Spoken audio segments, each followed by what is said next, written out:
Radiant कलीसिया और समस्त ऑनलाइन व्यूअर्स को यीशु मसीह के नाम से प्रेम भरा नमस्कार। उम्मीद करता हूं कि आप सब लोग भले चंगे हो, यीशु मसीह के प्रेम में और उनकी संगति में अपना जीवन बिता रहे हैं। आज के इस आराधना सभा में हम आपका स्वागत करते हैं और वचन में हम जाएंगे जो कि भजन संहिता 32 से लिया गया है। यहाँ पर देखते हैं कि दाऊद राजा कहते हैं, क्या ही धन्य है वे जिसके अपराध क्षमा किए गए हैं, क्या ही धन्य है वह मनुष्य जिसके अधर्म का लेखा यहोवा ना ले और जिसकी आत्मा में कोई कपट ना हो। और आगे लिखा है 8 पद में, मैं तुझे बुद्धि दूंगा और जिस मार्ग पर तुझे चलना है मैं उसमें तेरी अगुवाई करूंगा, मैं अपनी दृष्टि तुझ पर लगाए रखकर तुझे सम्मति दूंगा। कितना अद्भुत प्रेम, कितना अद्भुत अनुग्रह। आइए हम प्रार्थना के द्वारा आज की आराधना सभा को स्टार्ट करेंगे।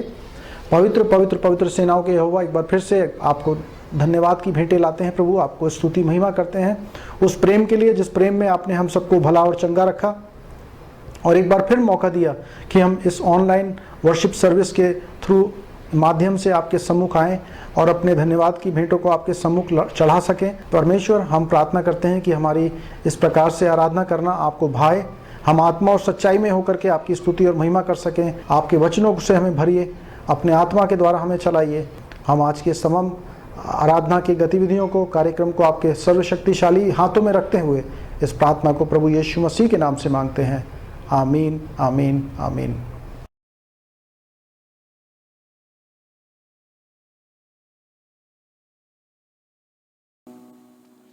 हुन्छ हामीलाई प्रभु नाममा जय मसीह। सबैजना सन्चै हुनुहुन्छ? खुसी चाहिँ धेरै नै हामी खुसी छौँ। हुन्छ, परमेश्वरलाई महिमा भएको होस् कि आज हामी फेरि पनि परमेश्वरको नाममा यसरीकन एकै ठाउँमा भेला हुन पाएको निम्ति हामी उहाँलाई धेरै धेरै धन्यवाद भन्नेछौँ र पवित्र दिन उहाँको निम्ति हामी उहाँलाई उचाल्नेछौँ र उहाँको महिमा र प्रशंसा गर्नेछौँ। र आउनुहोस् हामी सबैजना चाहिँ उहाँलाई धन्यवाद भन्नेछौँ र म एउटा वर्स पढिदिनेछु। यहाँ यसो लेखेको छ 2 कोरिन्थियन 2 को 14 र 15मा 14 र 15मा यसो लेखेको छ, तर परमेश्वरलाई धन्यवाद होस्, उहाँले हामीलाई ख्रिस्टमा सधैँ विजयको निम्ति डोर्याउनुहुन्छ र उहाँको ज्ञानको सुवासना हामीद्वारा हरेक स्थानमा फैलाउनुहुन्छ, किनकि उद्धार पाएकाहरू र नष्ट भइसकेकाहरूका माझमा पनि हामी परमेश्वरको निम्ति ख्रिस्टको सुवासना हो। यसै कारण हामी परमेश्वरको निम्ति हामी सुवासना हो र उहाँले हामीलाई उद्धार पाएका नपाएकाहरूको माझमा पनि उहाँले हामीलाई दोहोऱ्याउनुहुन्छ र यसै कारण हामी उहाँलाई धन्यवाद भन्नेछौँ। र आउनुहोस् हामी सबैजना स्तुति आराधनामा जानेछौँ। श्री परमेश्वरलाई हामी धन्यवाद भन्दै आजको पवित्र दिनलाई हामी परमेश्वरलाई उहाँको नामलाई हामी उचाल्नेछौँ। गाना छ, म गाउँछु हालेलुया।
पनि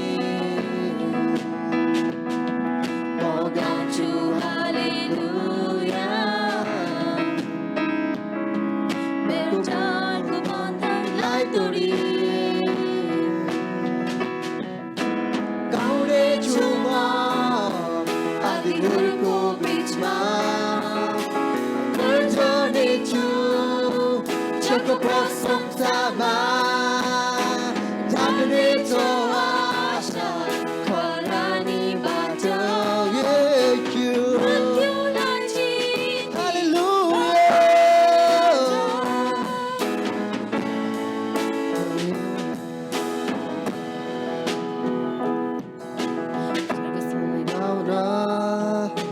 Jago swरले गाउन जागो स्वरले गाउन Jago swरले यीशु तपाईँको नाउँमा Jago swरले गाउन गाउन Jago swरले गाउन जागो स्वरले गाउन Jago swरले गाउन जागो स्वरले गाउन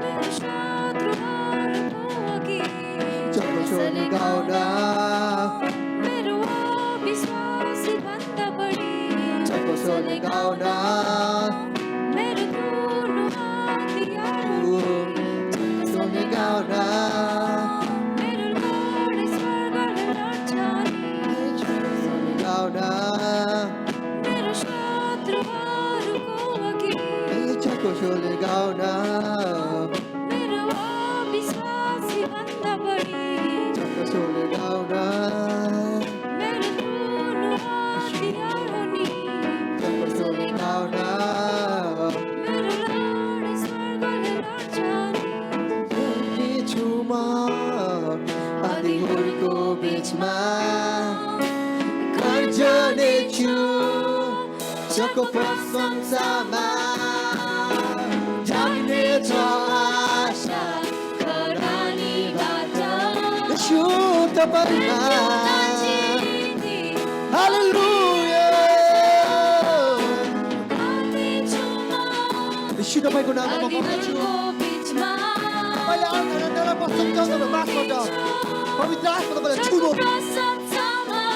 तपाईँको आत्माले मलाई अभिषेक गर्नु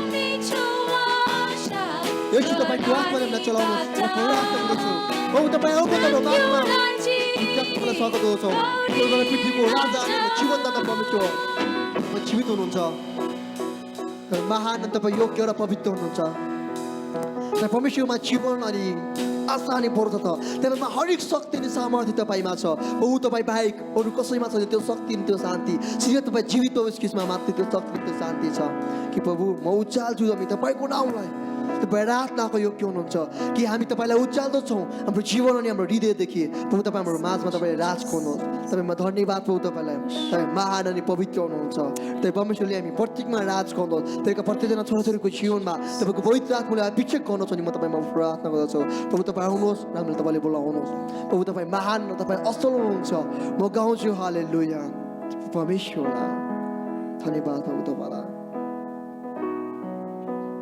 तपाईँको आत्माले हामीलाई चलाउनुहोस् म चाल्छु यीशुको नाउँलाई आराधनाको योग्य तुम्हारा म चाल्छु यीशुको नाउँलाई आराधनाको योग्य जो अरू नामभन्दा उच्च छ सबै देवभन्दा शक्तिशाली जो महभन्दा मिठो छ उनको हृदय अनुग्रही उचाल्छु उचाल्छु उचाल्छु उचाल्छु उचाल्छु उचाल्छु उचाल्छु उचाल्छु येशूको नाउँलाई आराधनाको योग्य तुम्हारा चाहन्छु येशूको नाउँलाई आराधनाको योग्य तुम्हारा Hallelujah. जो अरू नामभन्दा उच्च छ सबै देवभन्दा शक्तिशाली जो महभन्दा मिठो छ उनको हृदय अनुग्राही ऊँचा छु ऊँचा छु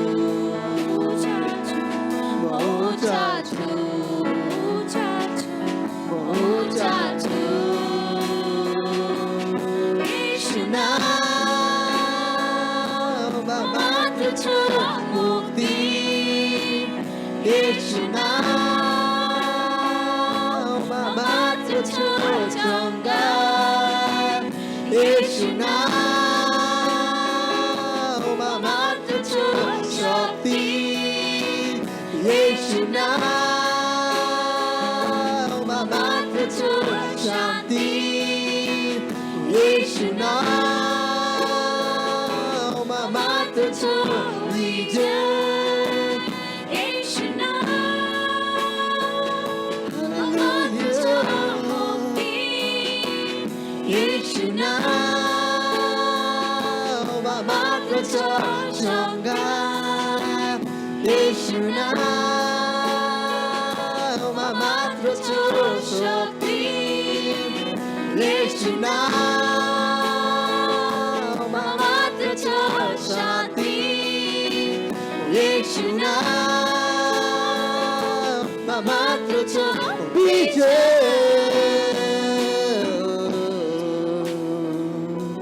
हालेलुया भन्दा उच्च छ परमेश्वर सबै देवभन्दा शक्ति तपाईँ सबै देवभन्दा पनि शक्तिशाली हुनुहुन्छ जो तपाईँ महभन्दा पनि मिठो हुनुहुन्छ उनको येशू तपाईँमा मुक्ति छ अनुग्राही येशू तपाईँमा चङ्गाई छ येशू तपाईँमा शान्ति छ येशू तपाईँमा शक्ति छ येशू तपाईँमा जीवन छ येशू तपाईँमा धैर्य अनि आनन्द शक्ति मुक्ति तपाईँ पवित्र खिचमा छ म तपाईँलाई धन्यवाद दिँदछु यतिखेर हाम्रो जीवनबाट तपाईँको नामलाई उचाल्दछु अनि हाम्रो मात्र तपाईँ उचाल्नु भने तपाईँ म प्रार्थना गर्दछु पवित्र आत्मा तपाईँले हामीलाई छुनुहोस् तपाईँ महान तपाईँ योग्य अनि पवित्र हुनुहुन्छ तपाईँ पवित्रले राज गर्नु हाम्रो जीवनमा अनि हामीमा पवित्र आत्मा तपाईँका पर्दैन टोटलको जीवन तपाईँले छुनुहोस् तपाईँलाई ब्यालेन्स गर्नुहोस् तपाईँको पवित्र आत्मा तपाईँले अभिषेक गर्नुहोस् अनि तपाईँ म प्रार्थना गर्दछु तपाईँ परमेश्वर महान र पवित्र तपाईँ योग्य अनि अचल हुनुहुन्छ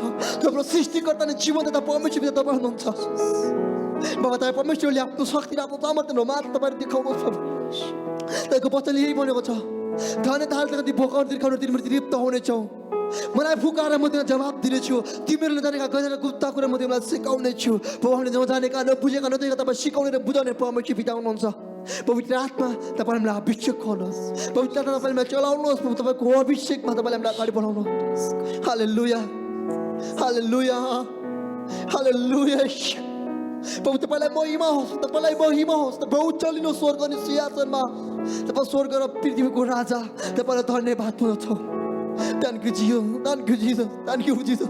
प्रभु तपाईँलाई धन्यवाद धन्यवाद धन्यवाद धन्यवाद तपाईँले दया गर्नुहोस् हामी माथि तपाईँको प्रत्येकजना छोराछोरीको जीवनमा तपाईँले अभिषेक गर्नु तपाईँले महान हुनुहुन्छ तपाईँ चाहिँ पवित्र तपाईँ असल हुनुहुन्छ तपाईँ चाहिँ कोही पनि छैन प्रभु महान र पवित्र तपाईँलाई धन्यवाद हुँदछौँ तपाईँलाई धन्यवाद हुँदछौँ तपाईँलाई धन्यवाद हुँदछौँ तपाईँलाई धन्यवाद हुँदछौँ तपाईँले हामीलाई जीवन दिनुभएको निम्ति यो दिन दिनुभएको निम्ति यो अवसर अनि मौका र पवित्र तपाईँलाई हाम्रो माथि तपाईँलाई धन्यवाद दिँदछौँ। पवित्र आत्मा तपाईँको चुहाएको निम्ति म तपाईँलाई धन्यवाद दिँदछु। यसो तपाईँको जिउँदो उपस्थितिको निम्ति म तपाईँलाई धन्यवाद दिँदछु। पवित्र परमेश्वर पिता तपाईँलाई माथि दया गर्नुभयो, तपाईँले आफ्नो शक्ति हामीमा दिनुभएको निम्ति धन्यवाद दिँदछौँ। र म प्रार्थना गर्न चाहन्छु तपाईँका दास जति पनि आज छन् तपाईँको नाममा भेला भएका छन्, पवित्र आत्मा परमेश्वर पिता तपाईँले प्रत्येकलाई छुनुहोस्। तपाईँ परमेश्वरको पवित्र नाउँमा प्रत्येकलाई तपाईँ परमेश्वरले आफ्नो छोरा जनान्छ तपाईँलाई अगाडि बढाउनु सक्ने म प्रार्थना गर्दछु। पवित्र आत्मा तपाईँले प्रत्येकलाई छुनुहोस् र प्रत्येकको जीवनमा तपाईँ परमेश्वरले काम गर्नुहोस् र हरेकलाई तपाईँ परमेश्वर शान्ति दयानन्द खुसी दिनुभएको छ, तपाईँले जीवन दिनुभएको छ, तपाईँलाई धन्यवाद दिँदछौँ। र परमेश्वर पिता तपाईँ हाम्रो राजा र हाम्रो उद्धारकर्ता परमेश्वर हुनुहुन्छ, हाम्रो जीवनदाता परमेश्वर, तपाईँलाई हामी धन्यवाद दिँदछौँ। प्रभु तपाईँले हामीलाई दिन दिनुभएको निम्ति तपाईँलाई लाखौँ लाखौँ धन्यवाद दिँदछौँ। यो मौका यो अवसर यो पवित्र दिन तपाईँले हाम्रो माझ बनाउनु तपाईँलाई धन्यवाद दिँदछौँ। प्रभु हाम्रो जीवनदेखि तपाईँलाई लाखौँ लाखौँ धन्यवाद दिँदछौँ। परमेश्वर तपाईँले हामीलाई बनाउनु भयो अनि सृष्टि गर्नुभयो र तपाईँले हामीलाई सिर्जनको निम्ति धन्यवाद दिँदछौँ। राजा हामीले गाएका भजन अनि कोरसहरूबाट अनि हामीले बजाएको प्रत्येक धुन र तालीहरूबाट तपाईँ स्वर गरेर सिंहासनमा उचाल्नु भएको छ भने म विश्वास गर्दछु। प्रभु तपाईँ परमेश्वर हरेक रोगीले तपाईँले चङ्गाई गर्नुभएको छ अनि हरेक निराशामा तपाईँले आशा दिनुभएको छ, हरेक दुर्बलमा तपाईँले बल दिने परमेश्वर तपाईँ हुनुहुन्छ र प्रत्येक जीवन दिने परमेश्वर तपाईँ हुनुहुन्छ। प्रभु तपाईँको वचन त्यही छ, जीवन बाटो छतिर जीवन मनाऊ, तपाईँ बाटो छतिर जीवन दिने परमेश्वर हुनुहुन्छ। यसरी तपाईँलाई लाखौँ लाखौँ धन्यवाद दिँदछौँ र हाम्रो जीवन तपाईँ परमेश्वरको हातमा समर्पित गर्दछौँ। तपाईँ परमेश्वरले आफ्नो इच्छाहरू दिन्छ तपाईँलाई चलाउनु सुन्दै यो पवित्र दिन यो असल समय तपाईँको हातमा समर्पित गर्दछौँ र हामीले गाएका भजनको सुबाट तपाईँलाई लाखौँ लाखौँ धन्यवाद दिँदछौँ। तपाईँलाई महिमा भएको भन्दै यो आजको पवित्र दिन असल समय तपाईँको हातमा समर्पित गर्दछौँ। बाँकी रहेको समय भाग सबै कुरा तपाईँको हातमा समर्पित गर्दै यो पवित्र दिन र असल समय तपाईँको नाममा हामी आशिष माग्न चाहन्छु। हामीलाई माया गर्ने, हामीलाई प्रेम गर्ने अनि हामीलाई सृष्टिकर्ता र हाम्रो जीवनदाता प्यारो प्रभु ख्रीष्टको नाउँमा आमेन।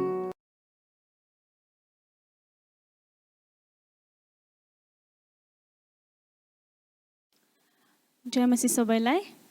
आशा छ कि सबैजना चाहिँ खुसी हुनुहुन्छ र अनि आजको चाहिँ मुख्य बोध रोमीको 1:1-17 हामी पढ्नेछौँ। रोमीको 1:1-17 यसरी भन्नुभएको छ, म पावल यीशु ख्रीष्टको दास, प्रेरित हुनलाई बोलाइएको र परमेश्वरको त्यस सुसमाचारको निम्ति अलग गरिएको हुँ, जुन सुसमाचार उहाँले अघिबाटै आफ्ना अगमवक्ताद्वारा पवित्र धर्मशास्त्रमा प्रतिज्ञा गर्नुभएको थियो। यो सुसमाचार परमेश्वरका पुत्रको विषयमा हो, जसको जन्म शरीर अनुसार दाउदको वंशबाट भएको थियो। येशू ख्रीष्ट हाम्रो प्रभु मरेकाहरूबाट पुनरुत्थान हुनुभयो र पवित्रताको आत्मा अनुसार शक्तिमा परमेश्वरका पुत्र ठहरिनुभयो। उहाँका नाउँको खातिर विश्वासद्वारा आउनु आज्ञा पालन सबै जातिहरूका बिचमा ल्याउनलाई हामीले उहाँद्वारा अनुग्रह र प्रेरितको काम पाएका छौँ। तिमीहरू पनि तिनीहरू सँगसँगै येशू ख्रीष्टका हुन्, बोलाइएको छौ। रोममा भएका तिमीहरू सबै परमेश्वरका प्रियहरू जो सन्त, उनलाई बोलाइएको छौ। तिमीहरूलाई परमेश्वर हाम्रो पिता र प्रभु येशू ख्रीष्टबाट अनुग्रह र शान्ति। सर्वप्रथममा म मेरो परमेश्वरलाई येशू ख्रीष्टद्वारा तिमीहरू सबैका निम्ति धन्यवाद चढाउँछु, किनकि तिमीहरूका विश्वासको कुरा सारा संसारमा प्रचार भएको छ। म सम्पूर्ण हृदयले उहाँका पुत्रको सुसमाचार प्रचारमा उहाँको सेवा गर्दछु र परमेश्वर मेरो साक्षी हुनुहुन्छ कि कसरी म निरन्तर मेरा प्रार्थनामा तिमीहरूलाई याद गर्दछु अनि यो माग्दछु कि कुनै किसिमले परमेश्वरको इच्छाद्वारा आखिरमा म तिमीहरू कहाँ आउन सफल हुन सकूँ, किनभने तिमीहरूलाई बलिया पार्नलाई केही आत्मिक वरदान निम्तिहरूलाई दिन सकूँ भनेर म तिमीहरूलाई भेट्ने उत्कट इच्छा गर्दछु। यसरी तिमीहरूको र हाम्रो पारस्परिक विश्वासबाट हामी दुवैले एक अर्काबाट प्रोत्साहन पाउन सकौँ। भाइ हो, तिमीहरूलाई थाहा होस् भने म चाहन्छु कि म तिनीहरूका र बाँकी अन्य जातिहरूका बीचमा पनि केही पालन बटुल्न सकौँ भनेर तिमीहरूका आउने धेरैपल्ट इच्छा गरौँ, तर म अहिलेसम्म रोकिएको छु। गृहिक होस् वा अरू असम्भव जाति, बुद्धिमान होस् वा निर्दोषित, सबैको म ऋणी छु। यसैले सकेसम्म तिमी रोममा हुनेहरूलाई पनि सुसमाचार प्रचार गर्न म उत्सुक छु, किनकि सुसमाचारसँग म शर्म हुँदिन, किनभने विश्वास गर्ने प्रत्येकका मुक्तिको निम्ति यो परमेश्वरको शान्ति हो, पहिले यहुदीहरूका निम्ति र अन्य जातिहरूका निम्ति पनि। किनकि सुसमाचार परमेश्वरबाट आउने धार्मिकताका प्रकट भएको छ, त्यो धार्मिकता जो चाहिँ सम्पूर्ण रूपले विश्वासद्वारा नै आउँछ। यस्तो लेखिएको छ, धार्मिक चाहिँ विश्वासद्वारा नै जिउने छ। आमेन। परमेश्वरलाई यो वचनलाई आशीषित दियोस्। धन्यवाद।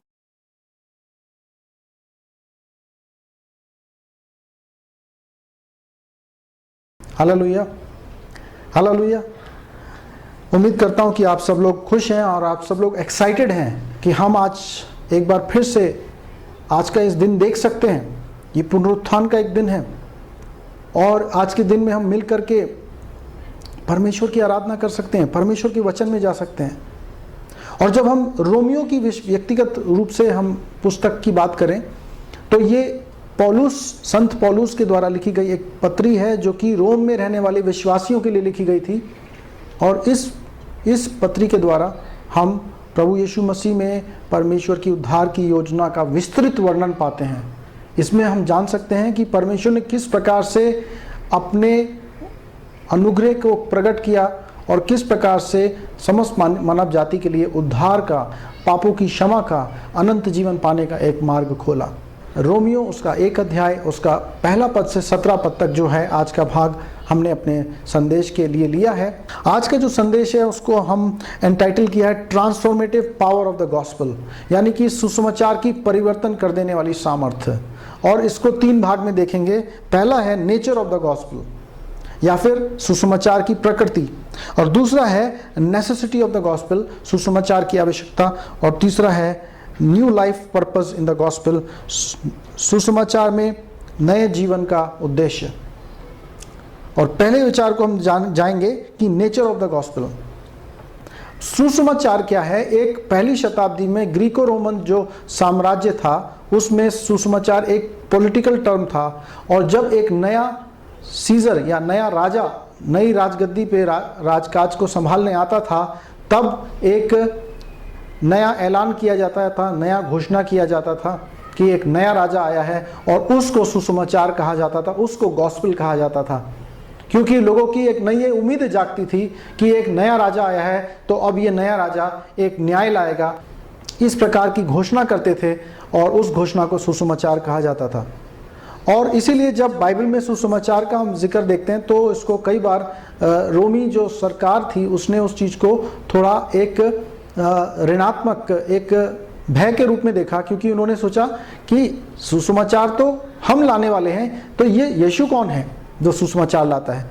लेकिन जब हम देखते हैं तो हम देखते हैं कि सभी चेलों ने और सभी बाइबल के लेखकों ने जिन्होंने वचन को लिखा, उनके दिमाग में ये बात बिल्कुल निश्चित थी कि यीशु प्रभु एक नए राज्य की स्थापना कर रहे हैं। उन्होंने एक ऐसे राज्य की स्थापना की है जिसमें कि लोग अपने जीवन में एक नई उम्मीद को प्राप्त कर सकते हैं। जब हम मरकुस उसका 1:15 पढ़ते हैं तो स्वयं प्रभु यीशु मसीह ने भी इस शब्द का उपयोग किया और उन्होंने कहा, समय पूरा हुआ है, परमेश्वर का राज्य निकट आ गया है, मन फिराओ और सुसमाचार पर विश्वास करो। सुसमाचार, यीशु मसीह परमेश्वर की ओर से एक नया सुसमाचार लेकर आए थे। वो अपने जीवन में एक नई राज्य की घोषणा करने के लिए आए थे। लेकिन जब आप एक राज्य की बात करते हैं तो हमें यह भी समझना है कि ये राज्य किस प्रकार का राज्य है। क्या ये कोई राजनीतिक राज्य है या पॉलिटिकल राज्य है, पॉलिटिकल किंगडम है? नहीं, ये पॉलिटिकल किंगडम नहीं। ये प्रभु यीशु मसीह जो एक राज्य की स्थापना करने आए, वो आत्मिक राज्य की स्थापना को करने आए। वो किसी भूमि के ऊपर नहीं, लेकिन लोगों के हृदय के ऊपर अपने राज्य की स्थापना को उन्होंने किया। और हम ये भी देखते हैं कि जब वो आए तो उनके आने के द्वारा क्या हुआ, शैतान के राज्य को जो है हमेशा के लिए नाश कर दिया गया। और जो शैतान के गिरफ्त में मानव जाति को पूरी तरीके से रखी हुई थी, उस मानव जाति को जो है शैतान के पाप के अधिकार से निकालकर प्रभु यीशु मसीह ने क्या किया, परमेश्वर के राज्य में उनको ले आए। हम ये देखना चाहते हैं कि किस प्रकार का ये सुसमाचार है। यहां पर हम देखना चाहेंगे कि पहली बात 2 पद में लिखा हुआ है कि जिसकी प्रतिज्ञा पहले ही से अपने नबियों द्वारा पवित्र शास्त्र में अपने पुत्र के विषय में की गई थी। ये कैसा सुसमाचार? ये परमेश्वर का सुसमाचार है, और जो कोई अचानक से कोई नया समाचार नहीं आ गया। ये बहुत पहले से भविष्यवक्ताओं के द्वारा हजारों वर्ष पहले से जो है इसकी घोषणा की गई है। और जब हम देखते हैं तो मैंने आपको पहले भी शेयर किया था कि प्रभु यीशु मसीह के जीवन, मृत्यु और पुनरुत्थान के विषय में पुराने नियम में हम 300 से अधिक भविष्यवाणियों को देखते हैं जो उनके जीवन में पूरी हुई हैं। यानी कि ये एक ऐसा संदेश नहीं है कि कोई नया संदेश है, लेकिन वही संदेश है जो हमेशा से जो है जिसके बारे में भविष्यवाणियां की जा रही थी। और जब समय की परिपूर्णता हुई तब परमेश्वर ने उस वचनों को, उस भविष्यवाणियों को जो है अपने द्वारा पूरा किया। और दूसरी बात क्या है कि ये परमेश्वर के पुत्र के बारे में है। 3 पद में क्या लिखा हुआ है, अपने पुत्र के विषय में। तो जो सुसमाचार है, हमें यह समझना है, जब आप किसी को तोहफा देते हैं तो केवल उसमें बाहरी एक उसका डिब्बा नहीं रहता है, उसके अंदर क्या रहता है, उसके अंदर एक तोहफा रहता है। तो ठीक उसी प्रकार से जो है एक सुसमाचार तो एक संदेश है, लेकिन वो एक डब्बे के समान है। लेकिन उस डब्बे के अंदर क्या है, उस डब्बे के अंदर स्वयं परमेश्वर प्रभु यीशु मसीह है। तो इसलिए जब एक बात को हमें समझना है, ना केवल ये सुसमाचार अनादिकाल से अनादिकाल तक से इसकी भविष्यवाणी की गई थी, परंतु ये सुसमाचार प्रभु यीशु मसीह के बारे में है जो परमेश्वर का पुत्र है। हम परमेश्वर के वचन के ऊपर हो सकता है उनके कहानियों के बारे में हम बहुत कुछ जानते हैं, लेकिन वो किसके समान होगा? वो इसी के समान होगा कि आपके जीवन में एक बाहरी जो है डिब्बा है, लेकिन क्या कहते हैं, वो बाहरी डिब्बा जो है आपके जीवन में एक खुशियां नहीं ला सकता, क्योंकि वो केवल एक डिब्बा है। लेकिन एक तोहफा आपके लिए तभी तोहफा बनेगा जब उसके अंदर, बॉक्स के अंदर एक इनाम भी हो आपके लिए। ठीक उसी प्रकार से सुसमाचार को आप जान सकते हैं, लेकिन जब तक सुसमाचार का जो मुख्य तोहफा है वो प्रभु यीशु मसीह, जब तक वो आपके जीवन में ना आए, तब तक उस सुसमाचार से आपके जीवन में कोई आनंद या कोई खुशी या कोई परिवर्तन नहीं आ सकता। जैसे कि 1 यूहन्ना 5:12 में लिखा गया है, जिसके पास पुत्र है उसके पास जीवन है, और जिसके पास पुत्र नहीं है उसके पास जीवन भी नहीं है। कहने का क्या मतलब है कि हमारे को ये बात जाननी है कि क्या हमारे जीवन में प्रभु यीशु मसीह है या नहीं है। आप बहुत कुछ सुसमाचार के बारे में जान सकते हैं, आप बहुत कुछ बाइबल के बारे में जान सकते हैं, आप बहुत कुछ जो है किताबें पढ़कर अपना ज्ञान बढ़ा सकते हैं, लेकिन उस सब से आपको और मुझे कोई फायदा नहीं हो सकता जब तक कि प्रभु यीशु मसीह स्वयं हमारे दिल के अंदर ना आ जाए, जब तक हम प्रभु यीशु मसीह को व्यक्तिगत रूप से ना जान जाएं। और दूसरी बात हमें देखनी है कि ये जो प्रभु यीशु मसीह है, उन्होंने मानव जाति के लिए क्या किया है, उनका क्या स्वरूप है। जब हम 4 पद को देखते हैं तो वहां लिखा हुआ है कि उस प्रभु ने पवित्रता के आत्मा के अनुसार उन्होंने जीवन बिताया। और ये बात जो है बहुत स्पष्ट है कि यीशु प्रभु के बारे में जब हम जानते हैं कि सबसे बड़ी बात जो उनके जीवन में थी, एक पवित्रता का जीवन था। वो एक ऐसी क्वालिटी है जो परमेश्वर को बाकी सबसे अलग कर देती है। और बाइबल में लिख दिया गया है कि जब परमेश्वर की ऐसी क्वालिटीज हैं तो परमेश्वर किस प्रकार से अपने लोगों को इकट्ठा कर रहा है, किस प्रकार से अपने लोगों को एकत्रित कर रहा है। और पहला पत्रस 1:15 और 16 में लिखा है, पर जैसा तुम्हारा बुलाने वाला पवित्र है वैसा तुम भी सारे चाल चलन में पवित्र बनो, क्योंकि लिखा है, लेवी व्यवस्था 19:2 में लिखा है, पवित्र बनो क्योंकि मैं पवित्र हूँ। जब परमेश्वर अपने लिए एक कौम को, अपने लिए एक प्रजा को बना रहा था, तब उसने उनको बोला कि तुम्हारे अंदर एक विशेषता ये होगी कि तुम पवित्र होगे क्योंकि तुम्हारा बुलाने वाला पवित्र है। और हम यही देखते हैं कि जो पुराने नियम में परमेश्वर का स्वरूप है, उसी स्वरूप में जो है हम प्रभु यीशु मसीह को देखते हैं कि वो अपने आप को प्रकट करते हैं, पवित्रता की आत्मा में अपने जीवन को बिताते हैं और इस बात को जो है वो घोषित करते हैं कि जो परमेश्वर की तुम इंतजार में हो, जिस परमेश्वर के पुत्र की तुम इंतजार में हो, वो और कोई नहीं, वो मैं ही हूँ। क्योंकि जब आप यीशु मसीह के चरित्र को देखते हैं, जब आप यीशु मसीह के पवित्र जीवन को देखते हैं, तब आप जानते हैं कि ये और कोई नहीं हो सकता सिवाय परमेश्वर के। हालेलुया। और दूसरी बात हम देखते हैं कि न केवल वो पवित्र है, लेकिन वो 4 पद के अगले हिस्से में लिखा हुआ है, सामर्थ के साथ वो पुनरुत्थान के द्वारा परमेश्वर का पुत्र घोषित किया गया। यानी कि वो एक ऐसे हैं कि परमेश्वर ऐसे हैं जो मृत्यु के बंधन में नहीं रह सके। और बाइबल कहती है यिजकियल 18 के 20 में, हर एक प्राणी जो पाप करेगा वो मारा जाएगा, वो मृत्यु पाएगा। और मृत्यु ने क्या किया कि मृत्यु ने सारी मानव जाति को अपने कब्जे में ले लिया, क्योंकि सारी मानव जाति ने पाप किया था। लेकिन प्रभु यीशु मसीह को मृत्यु अपने कब्जे में नहीं रख सकी, क्योंकि वो पाप से रहित थे और तीसरे दिन वो मुर्दों में से जी उठे। हालेलुया। और ना केवल मुर्दों में से जी उठे, लेकिन अब वो कहते हैं कि जो कोई, मैं ही पुनरुत्थान हूं, मैं ही जीवन हूं, जो कोई मुझ पर विश्वास करेगा, यदि वह मर भी जाए तो भी वो जिएगा। हालेलुया। यूहन्ना उसका 11 और 25 में उन्होंने जब लाजर के घर पे थे और सब लोग विलाप कर रहे थे क्योंकि लाजर मर चुका था, तब प्रभु यीशु मसीह ने उन्हें आश्वासन दिया और कहा, निराश मत हो, क्योंकि मैं ही जीवन और मैं ही पुनरुत्थान हूं। यीशु मसीह ना केवल मुर्दों में से जी उठे, लेकिन वो मुर्दे लोगों को, पाप में मरे हुए लोगों को पुनर्जीवित करने की शक्ति धारण करने वाले परमेश्वर हैं। और इसीलिए जो सुसमाचार की जो सबसे बड़ी परिवर्तन करने वाली शक्ति है, वो यही है कि यीशु मसीह एक बुरे आदमी को अच्छा बनाने के लिए नहीं आए थे, वो यीशु मसीह इसलिए आए थे कि जो मरे हुए हैं उनको जीवित कर सकें, जो आत्मिक रीति से मर चुके हैं उनको जीवित कर सकें, जो शारीरिक रीति से मर चुके हैं उनको भी जीवित कर सकें। हालेलुया। मैं आपसे सवाल पूछना चाहता हूं कि क्या आपने प्रभु यीशु मसीह के उस पुनरुत्थान की सामर्थ्य को पाया है? क्या आपने उस पुनरुत्थान के जीवन को अनुभव किया है? क्योंकि जब हम बोलते हैं नया जन्म पाया, तो नया जन्म क्या है? नया जन्म यही है कि जिसने पवित्र आत्मा के द्वारा प्रभु यीशु मसीह के नाम से पुनरुत्थान को पा लिया है, उसने नया जन्म को पा लिया है।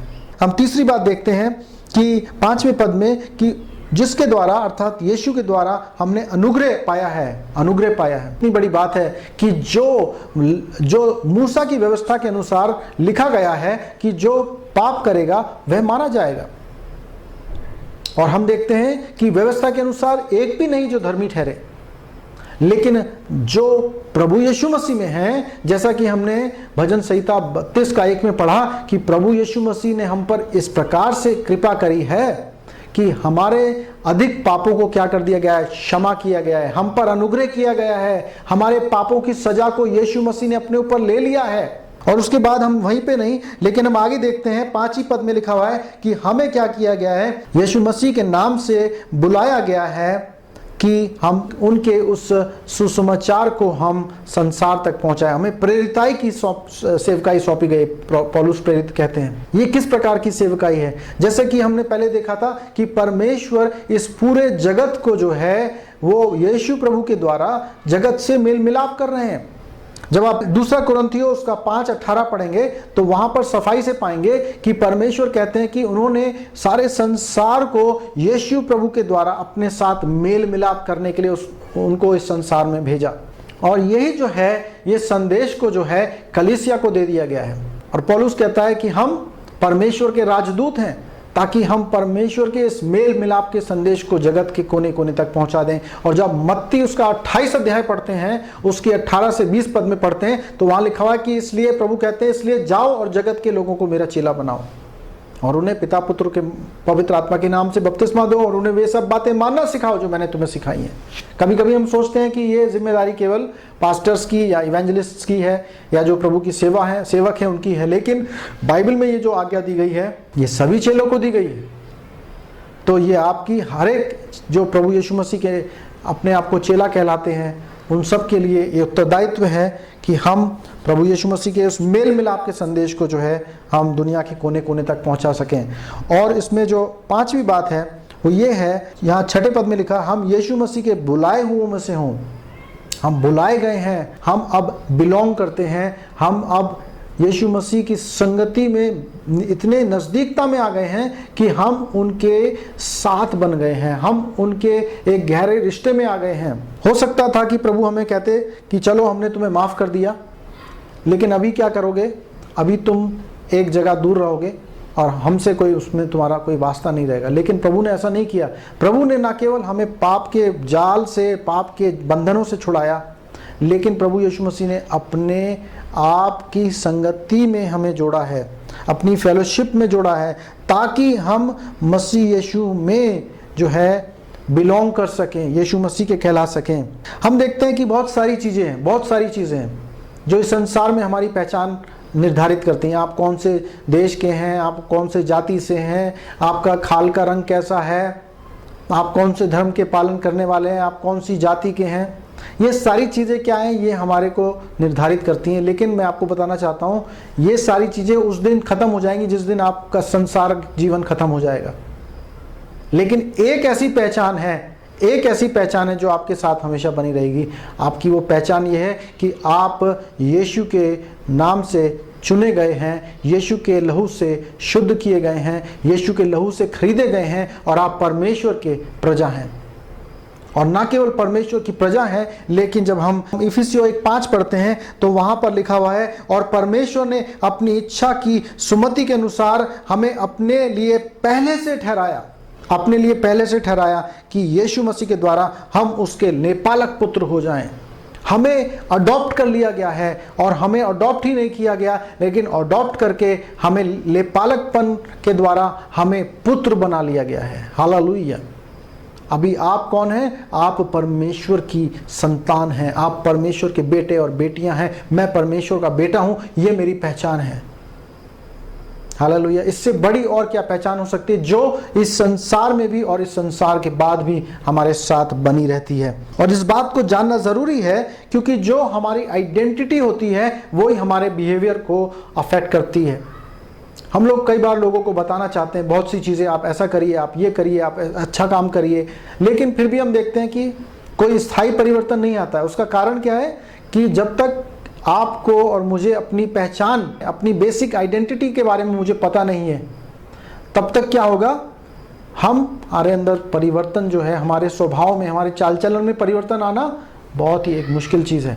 हमें ये पहचानना है कि हम हैं कौन, और जब हम अपने आप को जान जाएंगे कि हम हैं कौन, तब उसके अनुसार हमारा जीवन की बातचीत और हमारा बोलचाल अपने आप बदल जाएगा। Hallelujah, hallelujah. आप परमेश्वर की संतान हैं, आप परमेश्वर के बेटे हैं, आप परमेश्वर की बेटी हैं। और इसलिए अब जब हम परमेश्वर के बेटे और बेटी बना दिए गए हैं, तो अब उसी के अनुसार हमारा जीवन भी अपने आप ही क्या हो जाता है, बदल जाता है। ये था, हमने देखा कि the nature of the gospel, सुसमाचार की प्रकृति, सुसमाचार किस प्रकार से हमारे जीवन में परिवर्तन लाते हैं, किस प्रकार से ये यीशु मसीह के बारे में है। अगर सुसमाचार की बात करें तो सुसमाचार का मतलब क्या है, यीशु मसीह। और जो हमने देखा कि जो हमें मृतकों में से निकालते हैं, जो अपना अनुग्रह देते हैं, जो हमें प्रेरिताई मेल मिलाप का संदेश देते हैं, और जो हमें अपने पुत्र के रूप में और पुत्रियों के रूप में हमें नई पहचान देते हैं। और नेसेसिटी ऑफ द गॉस्पेल, जब आप 16 और 17 पद को पढ़ते हैं तो ये नेसेसिटी क्यों है, कि इसका आवश्यकता क्यों है। इसकी आवश्यकता इसलिए है 2 कारण से, क्योंकि समस्त मानव जाति ने पाप किया है, समस्त मानव जाति पाप में है। और दूसरी बात यह है कि ये किसी जाति विशेष के लिए, किसी धर्म या देश के लोगों के लिए, या किसी धर्म के लोगों के लिए, या किसी एथनिक ट्राइब के लिए, एथनिक ग्रुप के लिए नहीं था। ये सारे लोगों के लिए है, सारी मानव जाति के लिए है।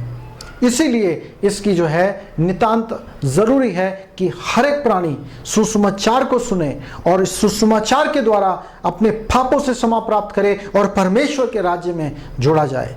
इसीलिए जो है प्रभु ने कहा जगत के सारे देशों में जाओ और मेरा सुसमाचार प्रचार करो, क्योंकि ये सुसमाचार ही है जो हमें पापों से क्षमा दे सकता है, जो हमें अनंत जीवन देता है, जो हमारे पापों से हमें छुड़ा सकता है, जो शैतान के बंधनों से हमें निकालता है और जो हमें अनंत जीवन में, शाश्वत जीवन में, परिपूर्णता के जीवन में, विजय के जीवन में आगे ले जा सकता है। और ये सभी जातियों के लिए है, ये किसी धर्म के लिए नहीं है। यीशु प्रभु ने कोई धर्म की स्थापना नहीं करी है, ध्यान करिए मेरे भाइयों बहनों।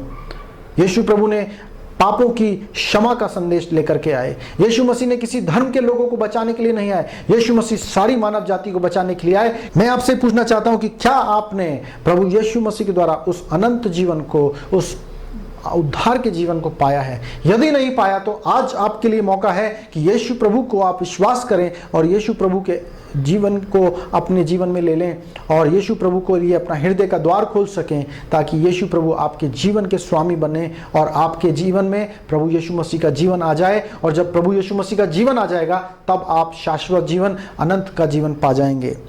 और तीसरा विचार जो है, एक जीवन जीने का नया उद्देश्य। सुसमाचार की बुलाहट तो सभी लोगों के लिए है, जो अपने आप को चेले कहते हैं, जैसा मैंने बोला, उनके लिए, सभी के लिए आज्ञा है।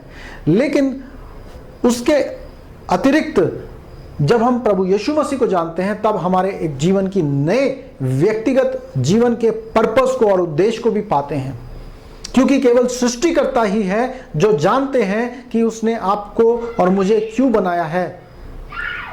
तो इसीलिए जब आप और मैं यीशु प्रभु के चरणों में आ जाते हैं तो यीशु प्रभु से हम प्रार्थना करते हैं और यीशु प्रभु अपने विचारों को, अपने उद्देश्य को हम पर प्रकट करते हैं।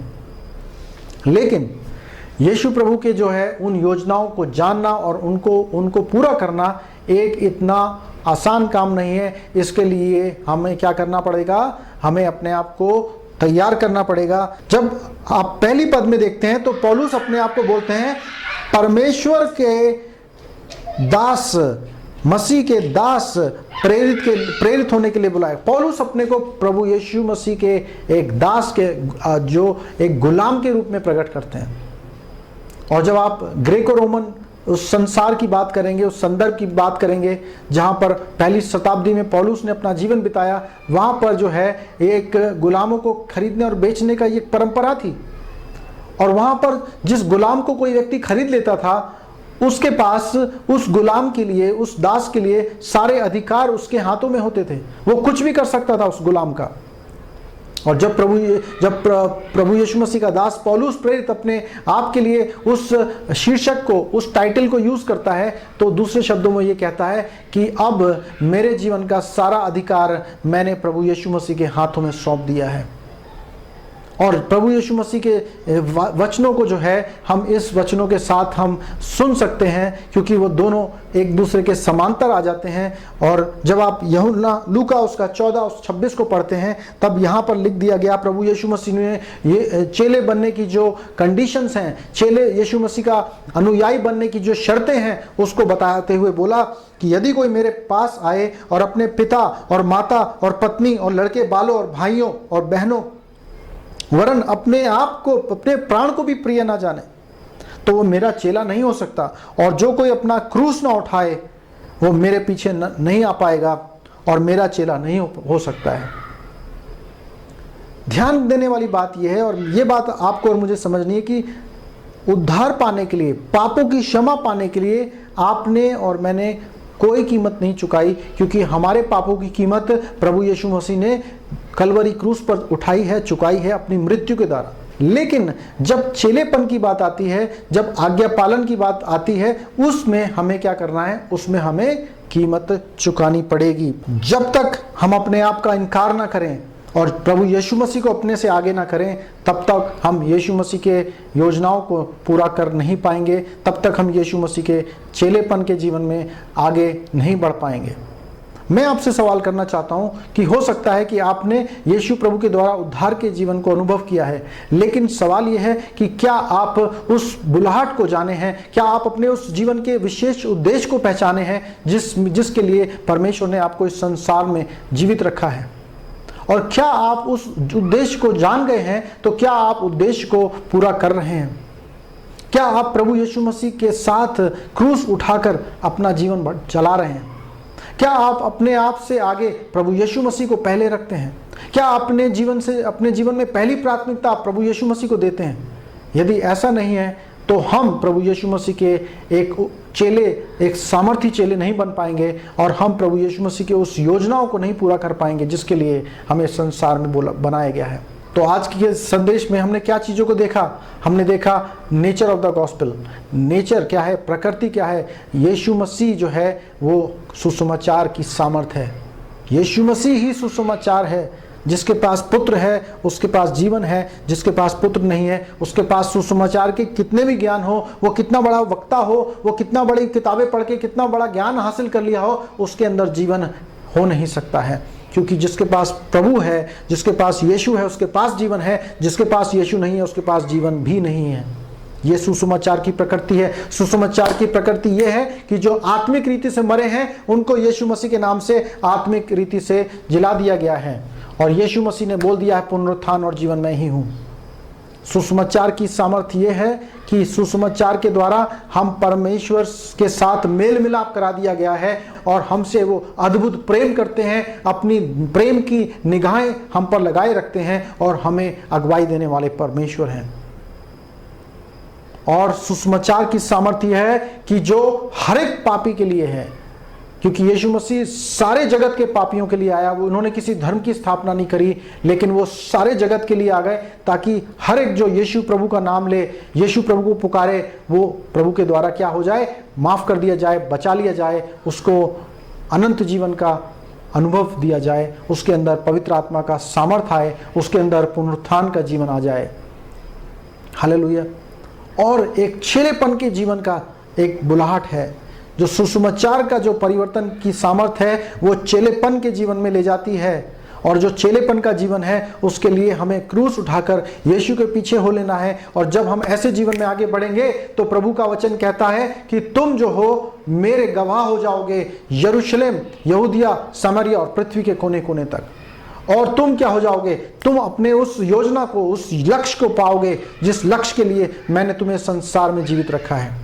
तुम्हारा जीवन एक परिपूर्णता का जीवन होगा, तुम्हारा जीवन एक आनंद और खुशियों का जीवन होगा, क्योंकि तुम्हारा जीवन मेरे अपनी ओर केंद्रित नहीं होगा, लेकिन तुम्हारा जीवन मेरी ओर केंद्रित होगा। क्योंकि जब परमेश्वर ने हमको और आपको बनाया, उन्होंने इसलिए नहीं बनाया कि हम अपने आप की सारी दुनिया को अपने चारों तरफ केंद्रित करें, लेकिन जब प्रभु ने आपकी और मेरी सृष्टि करी तब उन्होंने हमें इसलिए बनाया ताकि उनको हम अपने जीवन के केंद्र बनाकर रख सकें और उनके अनुसार अपने जीवन को बिता सकें। और जब हम यीशु प्रभु के द्वारा हम ऐसा करने लगते हैं तब क्या होता है कि हम अपने जीवन की परिपूर्णता को प्राप्त करते हैं, हम अपने जीवन की भरपूरी को प्राप्त करते हैं और उस लक्ष्य को प्राप्त करते हैं जिसके लिए हम इस संसार में जीवित हैं। हालेलुया। तो क्या आपने सुसमाचार की प्रकृति को समझा है? क्या सुसमाचार के द्वारा आप जीवित किए गए, पुनरुत्थान का जीवन पाया है? क्या आपने यीशु प्रभु के उस नेसेसिटी को समझा है, आवश्यकता को? और उसकी आवश्यकता को समझते हुए क्या आप इस सारे लोगों को जो मिलने वाले हैं उनको क्या आप सुसमाचार सुना रहे हैं?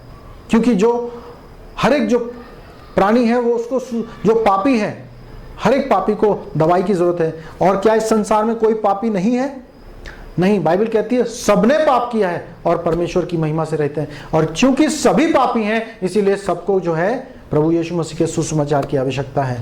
और तीसरी बात जो है न्यू लाइफ पर्पस। क्या आपने नया जीवन जो आपने पाया है उसमें जो आपने एक उद्देश्य को, अपने अनंत काल के उद्देश्य को पा लिया है? और क्या हम उस उद्देश्य के लिए अपने जीवन में समर्पित हैं? क्या उसके अनुसार अपना जीवन बता रहे हैं? प्रभु आपको, आप सबको, हम सबको इतनी हिम्मत दे ताकि हम इस संदेश के अनुसार अपने जीवन को परमेश्वर के समर्पित कर सकें और परमेश्वर की योजनाओं के लिए अपने आप को तैयार कर सकें, अपना आप को मूल्यांकन कर सकें, अपना आप का देख सकें कि क्या हमने सच में विश्वास को पाया है, क्या हमने सच में अनंत जीवन को पाया है, क्या सच में परमेश्वर की पुनरुत्थान की सामर्थ्य हमारे अंदर वास करती है, क्या सच में हम परमेश्वर के उस पहचान में आगे बढ़ रहे हैं जिसमें हमें पुत्र और पुत्री कहलाया गया है।